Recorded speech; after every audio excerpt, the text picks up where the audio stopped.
Allô mes beauties, j'espère que vous allez super bien. Aujourd'hui je fais cette petite vidéo pour vous aider à bien constituer votre trousse de maquillage débutante. Je tiens à préciser, à insister sur le mot débutante parce que c'est vraiment des éléments basiques que je vais vous présenter aujourd'hui. Il y a beaucoup d'éléments qui peuvent entrer dans la constitution peut-être d'un make-up, d'un look make-up et tout. Mais moi j'ai envie de vous montrer vraiment le basique pour celles qui veulent commencer. Donc restez connectés.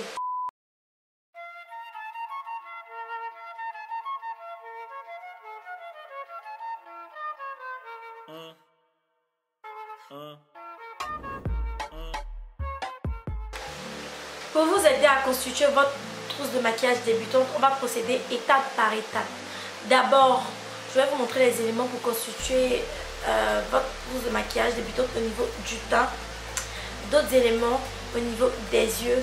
Et enfin, pour terminer, je vais vous montrer ce que vous pourriez utiliser pour la bouche. Donc, pour le teint, vous aurez besoin d'abord d'une base. Pour préparer le teint à recevoir tous les produits, voici celle que j'utilise. Ensuite, d'un fond de teint, voilà, un fond de teint basique en fonction de votre type de peau. Vous choisissez la texture qui vous convient. Après, on a le Pro Concealer qui n'est pas forcément obligatoire. Franchement, il n'est pas obligatoire. Mais si vous avez envie d'éclairer votre visage, vous pouvez prendre une teinte au-dessus de votre carnation. Vous prenez une tête au-dessus de votre carnation. Vous essayez de faire les zones de lumière. Et vous fixez tout ça avec un fond de teint poudre. Maintenant, généralement, on remarque que quand on finit de faire le teint comme ça, il manque un petit quelque chose. Il manque du peps.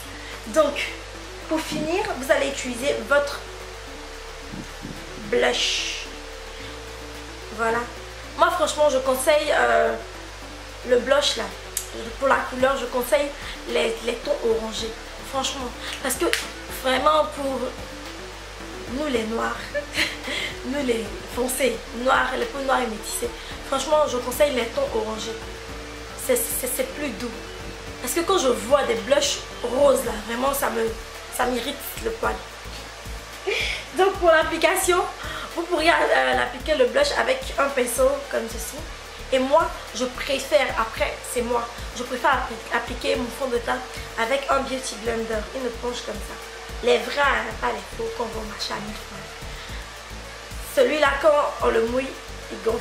Donc c'est ça que je prends pour appliquer mon fond de teint. Maintenant, on va passer aux yeux. Pour les yeux, vous aurez besoin d'un crayon pour faire vos sourcils, d'une brosse pour les peigner. Donc moi, c'est un ancien mascara dont j'ai utilisé j'ai fait du recyclage. J'ai utilisé la brosse, je prends pour peigner. Donc Pro Concealer pour essayer d'imiter l'effet épilation. Voilà. Donc pinceau pour estomper un peu le contour des sourcils. On a fini avec les sourcils. Maintenant au niveau de la paupière, comment est-ce qu'on raconte? De l'œil ici, je sais pas comment on appelle ça. Mettez-le en commentaire. Au niveau des yeux, vous avez besoin d'une palette basique avec de belles couleurs. Pour commencer, parce que je me dis que pour commencer, vous n'avez pas besoin de quelque chose de trop, comment on appelle, des couleurs trop prononcées. Il y a ce joli doré qui fait nude là. Je pense qu'il est parfait pour commencer. Une petite palette comme ça. Après la palette, vous aurez besoin de... Et ça, c'est mon bijou, l'eyeliner. D'un eyeliner pour bien tracer vos sourcils. Ensuite, moi je noircis la muqueuse de mes yeux avec un kajal. On va sur le marché, 400 francs. Seulement. Et puis pour finir, vous aurez besoin d'un mascara pour élever vos cils comme ceci, pour avoir des yeux de biche. Donc, je pense que j'ai fini avec les yeux. On va terminer notre trousse de maquillage débutante par la bouche. Pour la bouche, moi j'hydrate mes lèvres parce qu'elles ont tendance à sécher très rapidement avec un baume à lèvres. Après, je dessine le contour des lèvres avec un crayon, donc vous aurez besoin d'un crayon. Et pour finir, d'un rouge à lèvres de votre choix. Donc j'espère que ma vidéo vous aura plu. Je vous fais plein de bisous. N'oubliez pas de liker, de commenter, de partager. À la prochaine vidéo.